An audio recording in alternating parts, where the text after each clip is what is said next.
Sinuspindihan ni Pangulong Bongbong Marcos ang excise tax sa kerosene at sa LPG.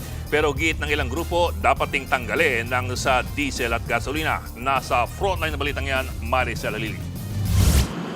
Simula bukas, suspendido ang excise tax sa kerosene at LPG alinsunod sa utos ni Pangulong Bongbong Marcos. 3 pesos and 36 centavos ang mababawas sa kada kilo ng LPG. Katumbas yan ang 37 pesos na tapya sa kada tangke. Halos 6 pesos naman sa kada litro ng kerosene. Ibig sabihin, mas mababa ang gastos at sa pagluluto at sa araw-araw na pangangailangan. Suportado ito ni Senador Win Gatchalian na chairman ng binuong Proactive Response and Oversight for Timely and Effective Strategy o PROTECT Committee sa Senado. Pero paano raw ang gasolina at diesel na mas ginagamit ng mga motorista? Ang inaasahan ng publiko is diesel and gasoline. Kahit na bumaba ang presyo ng crudo this week, hindi pa rin siya nasa original level bago ng conflict. Paliwanag ng Development Budget Coordination Committee, karamihan sa kumukonsumo ng kerosene at LPG ay yung mga nasa laylayan at middle class, kaya sila raw ang makikinabang dito. Around 50% of the consumption of kerosene is coming from the poorest of the poor. Based on DOE data, the main consumer of LPG is household at 65.5%.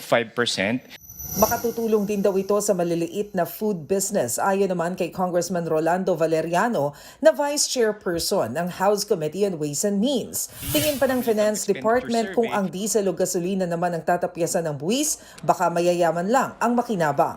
The consumption is really of diesel is nasa richest of the rich decile. Their share to total consumption of diesel is 85%. Pero ayon sa grupong Manibela, malaki rin ang pangangailangan sa diesel at gasolina lalo na ng mga tsuper.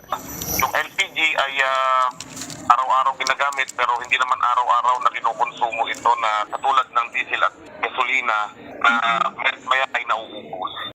Una nang inanunsyo ni PBBM na magpapatupad ang pamahalaan ng 10 pisong diskwento sa kada litro ng krudo para sa mga tsuper. Sa usapin ng pansamantalang pagtatanggal sa VAT o Value Added Tax para kay PBBM, mukhang hindi pa ito napapanahon sa ngayon, lalo't kailangan ito ng gobyerno. If we take away the VAT on petroleum products, it will only help the petroleum market. What we need is funding to help the entire society. The cost-benefit analysis between the VAT collections and the benefit to people, to ordinary people, still favors that we collect VAT and we use the extra funds to provide subsidies, to provide cash benefits. Pag-uusapan naman sa pulong ng Uplift bukas kung tuluyang sususpindihin ang excise tax sa diesel at gasolina o hindi. Nagbabalita mula sa Frontline, Maricel Halili, News 5. Mga kapatid, Ed Lingaw po, maging maalam at may pakialam sa mga napapanahong balita sa ating bansa. Para sa mas malilimang pagtalakay at paghimay sa mga issue at headlines, mag-follow at mag-subscribe sa social media pages ng News 5.